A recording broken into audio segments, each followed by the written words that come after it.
warahmatullahi wabarakatuh. Perkenalkan, nama saya Muhammad Al-Ghifari dengan stambuk F23120.035. Perkenalkan, nama saya Ricky Yohanes Kalie, stambuk F23120.028. Assalamualaikum warahmatullahi wabarakatuh. Perkenalkan, nama saya Andi Muhammad Fajar Mutahar, nomor stambuk F23120.025. Perkenalkan, nama saya Elusa Venita Moncai, nomor stambuk F231200045. Halo, nama saya Putri Kartika Mauriska Manitu, stambuk F23120.005. Perkenalkan, nama saya Gracia WTK, stambuk F23120.011. Oke, di sini dari perwakilan kelompok 4, kami di sini akan menjelaskan materi tentang demokrasi Indonesia. Di sini saya akan menjelaskan tentang demokrasi Indonesia. Dewasa ini, demokrasi dianggap sebagai suatu sistem politik yang diyakini oleh banyak masyarakat dunia sebagai yang terbaik untuk mencapai tujuan bernegara. Sejalan dengan perkembangan waktu, demokrasi beserta prinsip-prinsip yang menyertainya mengalami perkembangan, pembaharuan, dan pengujian yang terus-menerus. Demokrasi juga mengalami pasang surut, bahkan terdapat perkembangan yang menarik. Hampir semua negara jajahan yang merdeka setelah demokrasi II bergeser dari sistem demokrasi menuju non-demokrasi, dari Samuel Huntington.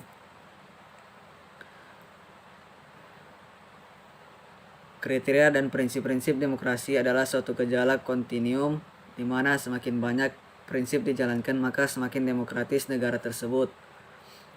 Sebaliknya, semakin banyak prinsip yang ditinggalkan maka semakin tidak demokratis dari negara tersebut. Banyak negara yang mengupayakan sejauh mungkin prinsip-prinsip itu ditegakkan agar dikatakan sebagai negara demokrasi. Di Indonesia sebagai negara yang merdeka setelah Perang Dunia II juga tidak terlepas dari pasang surutnya sistem demokrasi.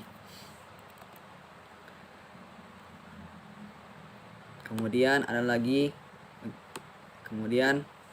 ada konsep dasar demokrasi. Istilah demokrasi berasal dari penggalan kata bahasa Yunani yakni demos dan kratos atau kratein. Demos berarti rakyat dan kratein berarti pemerintahan. Jadi demokrasi berarti pemerintahan rakyat. Lalu apa itu demokrasi? Demokrasi sebagai konsep sesungguhnya memiliki banyak pengertian dari berbagai sudut pandang atau perspektif.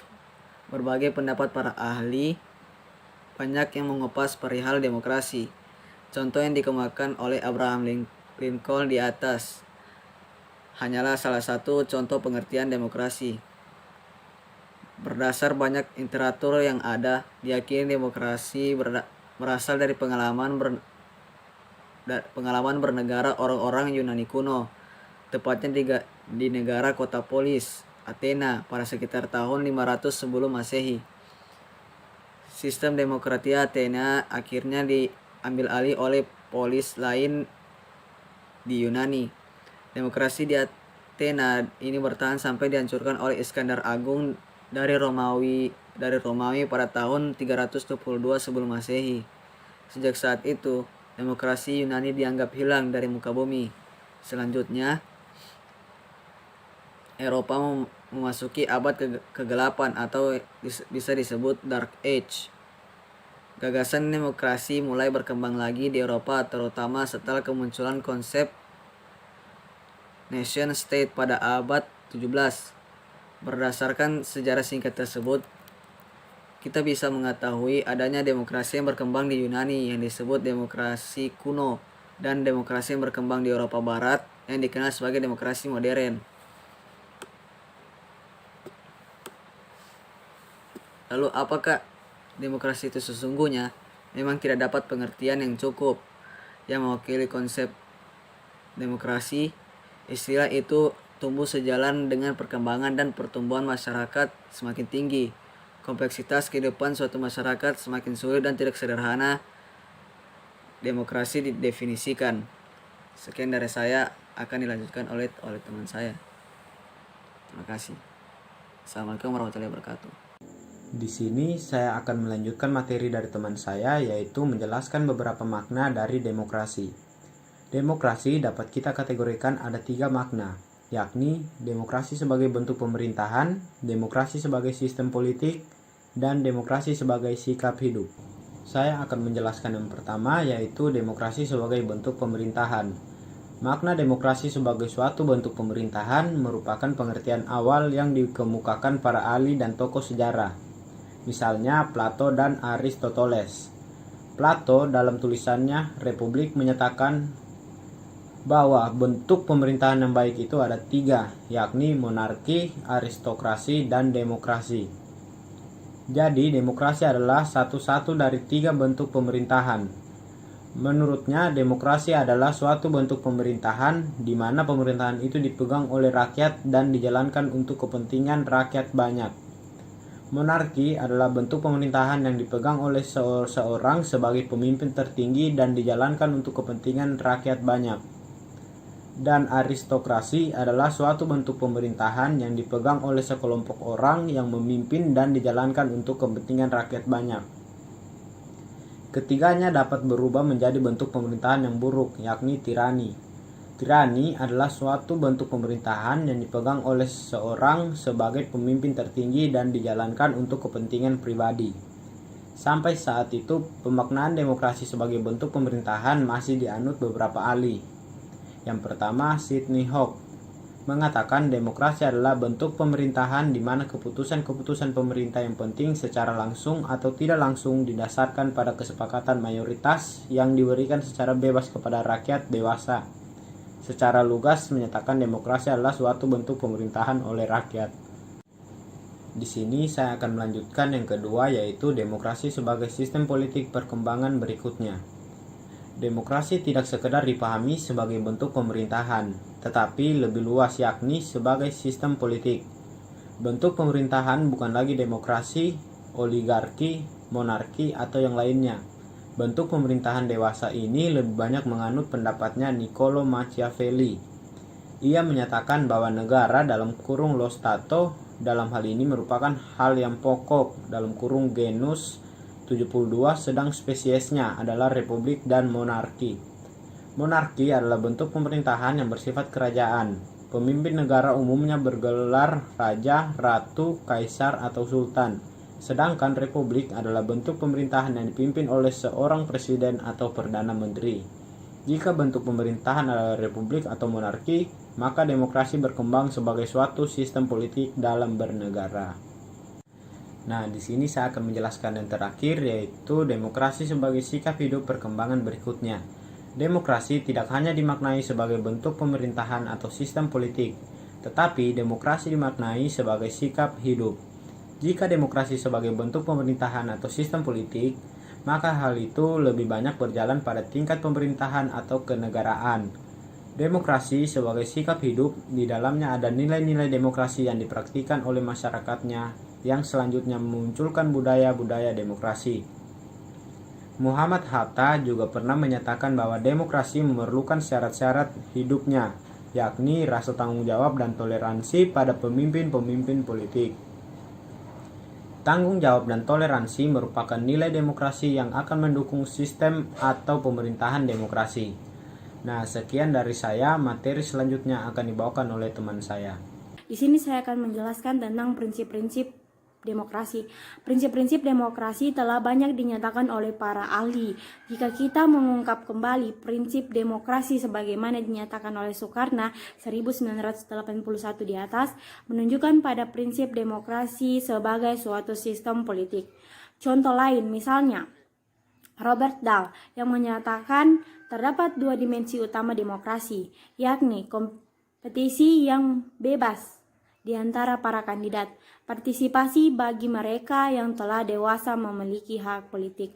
Contoh lainnya yaitu Franz Magni Suseno menyatakan bahwa dari berbagai ciri dan prinsip demokrasi yang ditemukan oleh para pakar, ada 5 ciri atau gugus hakika negara demokrasi, yakni negara hukum, pemerintah berada di bawah kontrol yang nyata masyarakat, pemilihan umum yang bebas, prinsip mayoritas, dan adanya jaminan terhadap hak-hak demokrasi.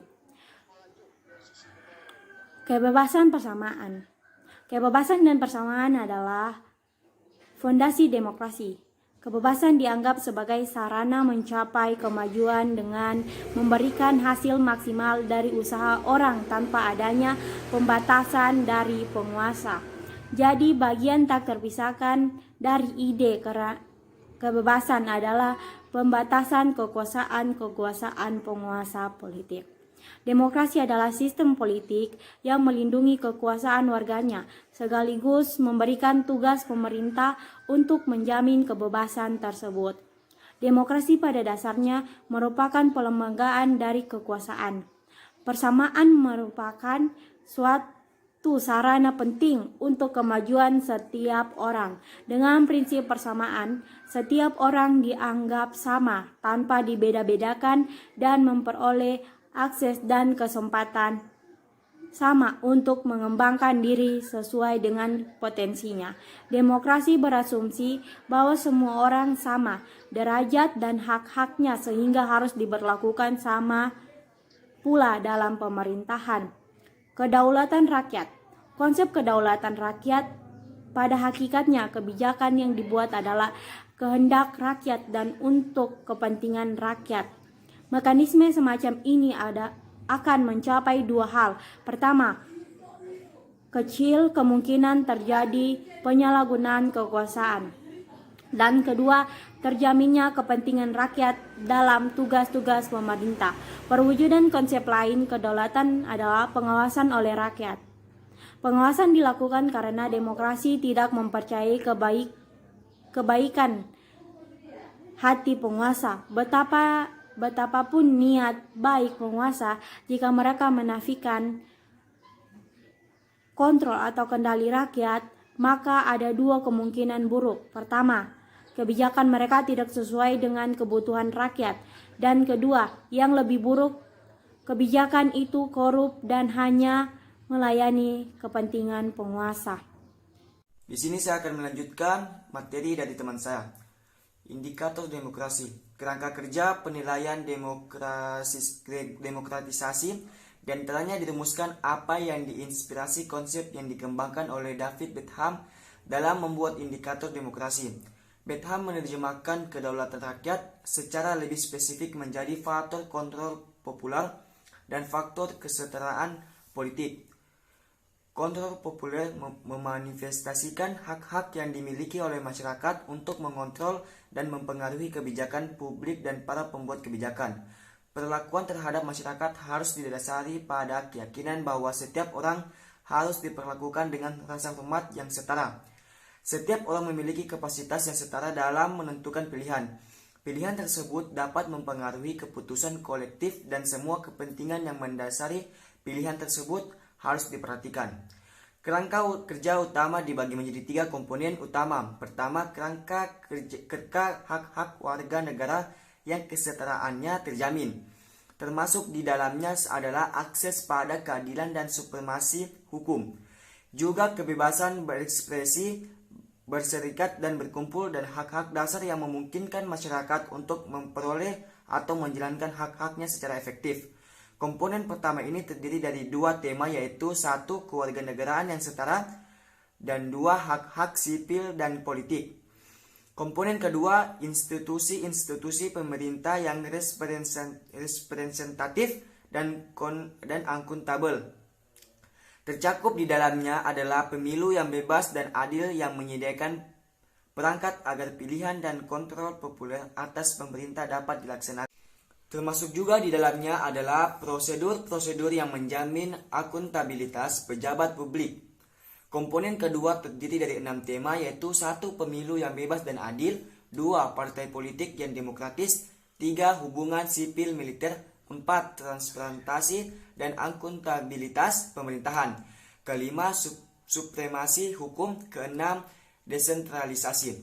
Komponen ketiga adalah masyarakat demokratis atau sipil.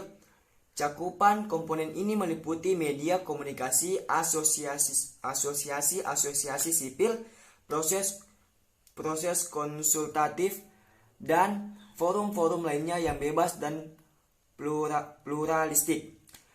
Kebebasan dan pluralisme tersebut harus menjamin partisipasi populer dalam setiap proses politik dalam rangka mendorong sikap responsif pemerintah terhadap opini publik dan terselenggaranya pelayanan publik yang lebih efektif. Komponen ketiga mencakup dua tema, yaitu satu, media yang independen dan bebas, dua, partisipasi populer. Setiap 10 tema tersebut berisikan seperangkat indikator penilaian yang dikategorikan berdasarkan 3 dimensi, yaitu dimensi legal, institusional, dan kinerja. Dimensi ilegal untuk mengidentifikasi kehadiran payung hukum yang memberikan kepastian hukum untuk tema terkait. Dimensi institusional menggali ada atau tidaknya perangkat institusi dan mekanisme yang mampu memberikan jaminan implementasi perangkat hukum. Dimensi kinerja mengelaborasi sejarah mana kinerja elemen-elemen dalam dua dimensi sebelumnya telah berhasil membawa pengaruh aktual terhadap kemajuan proses demokratisasi. Berdasarkan konteks tema terkait, indikator-indikator dalam setiap dimensi tersebut diharapkan dapat menjadi semacam petunjuk-petunjuk praktis dalam proses penilaian demokratisasi. Oke, sekian dari saya. Materi selanjutnya akan dilanjutkan teman saya. Baiklah, di sini saya akan melanjutkan materi yang berikutnya, ialah mengenai perjalanan demokrasi di Indonesia. Perlu dipahami bahwa demokrasi yang berjalan di Indonesia telah menghasilkan sejumlah kemajuan berarti dari segi prosedural. Pemilu legislatif, pemilu presiden, hingga pilkada dapat berlangsung dengan bebas, transparan, demokratis, dan paling penting dalam suasana damai. Kebebasan berpendapat dan berserikat jauh lebih baik dibanding masa Orde Baru. Hal paling mendasar adalah dibenahinya beberapa kelemahan dalam batang tubuh Undang-Undang Dasar 1945 yang kemudian membuat wajah konstitusi kita tampil berbeda dibanding batang tubuh Undang-Undang Dasar 1945 yang asli. Tidak sedikit masalah yang muncul dalam demokrasi Indonesia. Deretan masalah masih bisa diperpanjang, semua mengakumulasi menjadi kekecewaan. Pertanyaan yang mengusik ialah, benarkah langkah kita dalam proses demokratisasi sekarang ini? Cara terbaik agar tidak terjebak dalam persoalan yang tak kunjung usai ini adalah dengan mempelajari kembali pesan-pesan penting pendiri negara dan konstitusi untuk diproyeksikan menjadi visi membangun kehidupan demokrasi. Oleh karena itu, demokrasi Indonesia dikatakan demokrasi Pancasila, di mana prinsip-prinsip demokrasi yang dijalankan berdasarkan pada nilai-nilai Pancasila. Demokrasi Pancasila dapat diartikan secara luas maupun sempit. Demokrasi Pancasila dalam arti luas adalah kedaulatan atau kekuasaan tertinggi ada pada rakyat yang dalam penyelenggaraannya dijiwai oleh nilai-nilai Pancasila. Pelaksanaan demokrasi Pancasila agar tegak dan berkembang dipusatkan pada 10 pilar demokrasi. Yang pertama ialah demokrasi yang berketuhanan yang Maha Esa. Yang kedua, demokrasi yang menjunjung hak asasi manusia. Yang ketiga, demokrasi yang mengutamakan kedaulatan rakyat. Yang keempat, demokrasi yang didukung kecerdasan. Yang kelima, demokrasi yang menetapkan pembagian kekuasaan. Yang keenam, demokrasi yang menerapkan konsep negara hukum. Nah, yang ketujuh, demokrasi yang menjamin otonomi daerah. Yang kedelapan, demokrasi yang berkeadilan sosial. Yang kesembilan, demokrasi dengan kesejahteraan rakyat. Dan yang terakhir ialah demokrasi dengan pengadilan merdeka. Demokrasi Pancasila dalam arti sempit adalah berdasar pada sila keempat Pancasila, yaitu kerakyatan yang dipimpin oleh hikmat kebijaksanaan dalam permusyawaratan perwakilan. Dengan demikian, demokrasi Pancasila dalam arti sempit adalah masalah pengambilan keputusan, yaitu pengambilan keputusan yang dipimpin oleh hikmat kebijaksanaan. Wujud dari pengambilan keputusan yang dipimpin oleh hikmat kebijaksanaan adalah dengan musyawarah mufakat. Nah, yang selanjutnya yang perlu kita pelajari ialah praktik demokrasi di Indonesia. Praktik demokrasi Indonesia berhubungan dengan periodisasi demokrasi yang pernah dan berlaku dalam sejarah Indonesia. Miriam Budiarjo menyatakan bahwa dipandang dari sudut perkembangan sejarah demokrasi Indonesia sampai masa Orde Baru dapat dibagi dalam 4 bagian masa, yaitu yang pertama, masa pertama Republik Indonesia pada tahun 1945 sampai 1959. Masa kedua Republik Indonesia yaitu pada tahun 1959 sampai 1965. Masa ketiga Republik Indonesia yaitu pada tahun 1965 sampai 1998. Masa keempat Republik Indonesia yaitu 1998 sampai dengan sekarang. Menurut Afan Ghaffar, ia membagi alur demokrasi Indonesia yang terdiri atas periode masa revolusi kemerdekaan, periode masa demokrasi parlementer, periode masa demokrasi terpimpin, dan periode pemerintahan Orde Baru demokrasi Pancasila. Pada masa revolusi kemerdekaan pada tahun 1945 sampai 1949, implementasi demokrasi baru terbatas pada interaksi politik di parlemen dan pers berfungsi sebagai pendukung revolusi kemerdekaan. Elemen-elemen demokrasi yang lain belum sepenuhnya terwujud karena situasi dan kondisi yang tidak memungkinkan. Demokrasi parlementer yang terjadi pada 1950 sampai 1959 merupakan masa kejayaan demokrasi di Indonesia karena hampir semua elemen demokrasi dapat kita temukan dalam perwujudannya pada kehidupan politik di Indonesia. Masa demokrasi terpimpin pada tahun 1960 sampai 1965 merupakan masa di mana demokrasi dipahami dan dijalankan berdasarkan kebijakan pemimpin besar revolusi, dalam hal ini Presiden Soekarno. Pendapat ini menyebutkan bahwa perkembangan demokrasi terbagi dalam 3 periode sejalan dengan perkembangan politik Indonesia, yakni periode 1945 sampai 1959 adalah demokrasi liberal, periode 1959 sampai 1966 adalah demokrasi terpimpin, dan ketiga, periode 1966 sampai sekarang adalah demokrasi Pancasila. Ada beberapa hasil penelitian tentang pelaksanaan demokrasi di Indonesia, baik yang dilakukan oleh lembaga nasional maupun regional. Berdasarkan hasil penelitian tersebut, dapat disimpulkan bahwa untuk mengetahui tingkat perkembangan demokrasi di Indonesia dapat dilakukan dengan mengukur seberapa jauh variabel atau indikator yang pada dasarnya merupakan prinsip demokrasi itu dijalankan di Indonesia. Sudah barang tentu, prinsip yang tidak kalah penting adalah nilai-nilai dasar Pancasila sebagai parameter demokratisasi di Indonesia. Hal-hal yang perlu kita pelajari ialah ada 2, yaitu yang pertama, ide demokrasi pendiri negara. Apakah ide atau gagasan demokrasi ada pada benak para pendiri negara saat membicarakan dasar-dasar bernegara di sidang BPUPKI pada tahun 1945? Para pendiri negara atau the Founding Fathers umumnya menyetujui bahwa negara Indonesia yang akan didirikan hendaknya negara demokrasi. Ada kesamaan pandangan dan konsensus politik dari para pendiri negara bahwa kenegaraan Indonesia harus berdasar kerakyatan dan kedaulatan rakyat atau demokrasi. Jadi, cita-cita atau ide demokrasi itu ada pada para the Founding Fathers bangsa. Menurut Muhammad Hatta, demokrasi telah berurut akar dalam pergaulan hidup kita.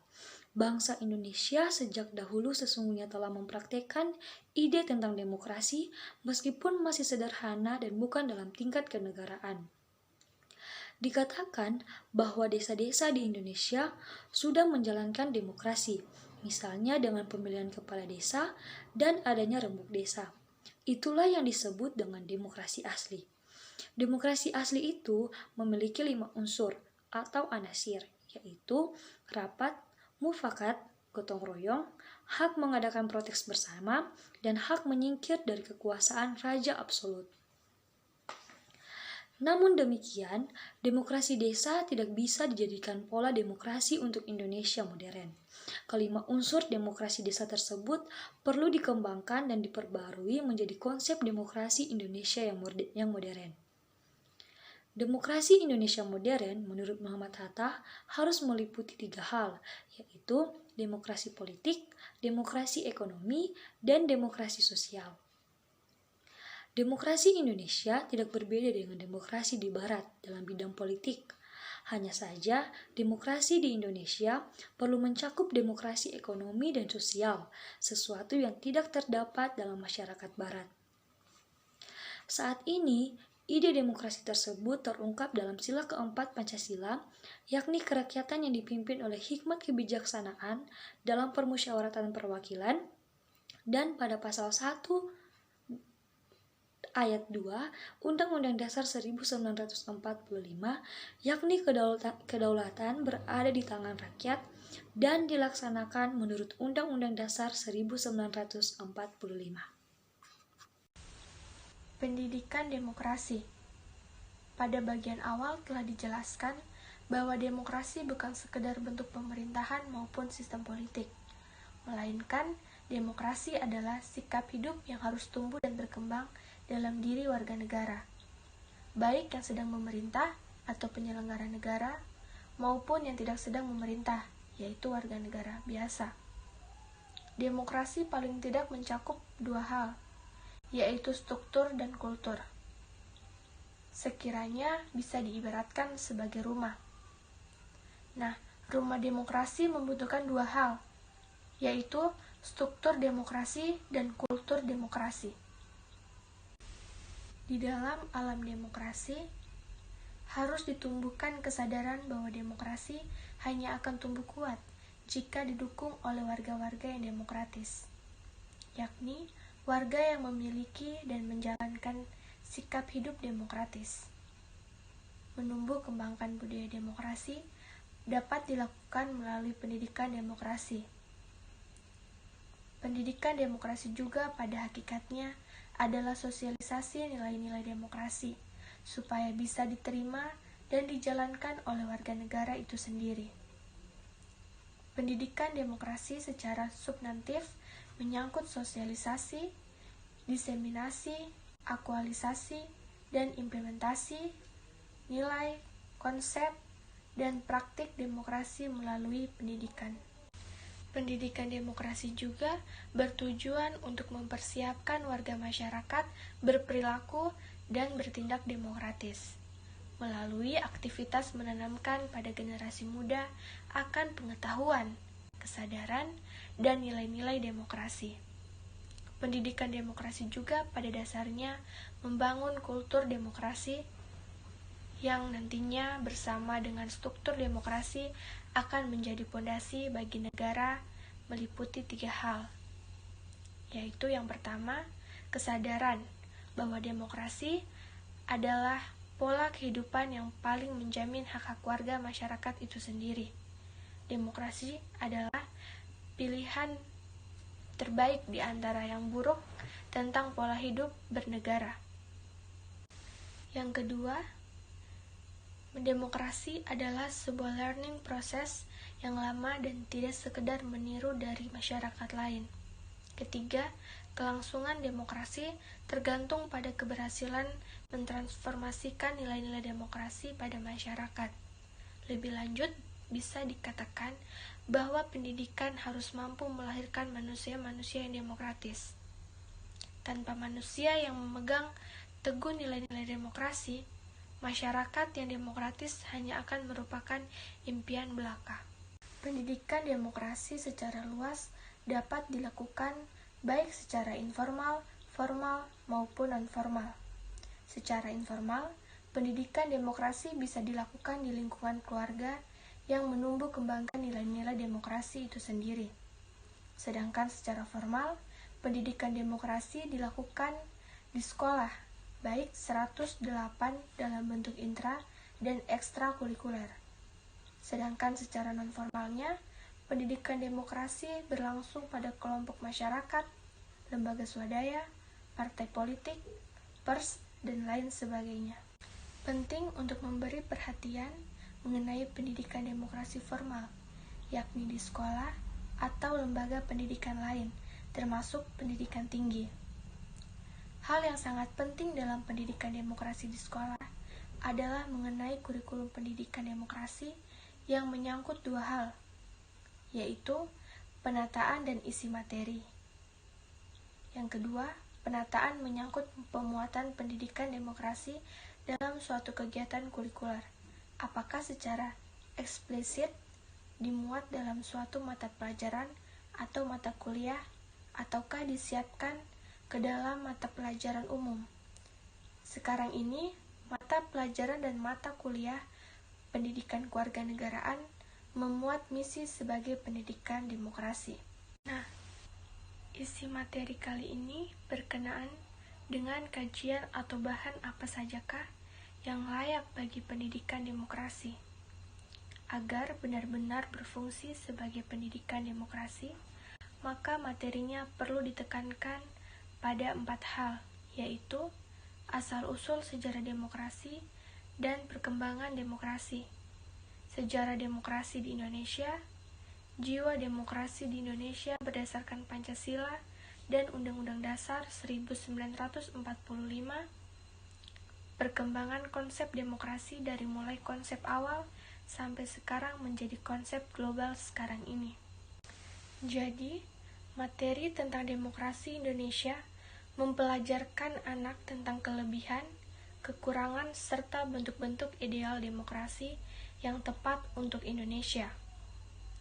Materi masa depan demokrasi akan membangkitkan kesadaran anak mengenai pentingnya demokrasi, serta memahami tantangan demokrasi yang akan muncul di masa yang akan datang. Baik, sekian materi yang dapat kelompok kami paparkan. Jika ada salah kata, kami mohon maaf. Saya akhiri. Wassalamualaikum warahmatullahi wabarakatuh.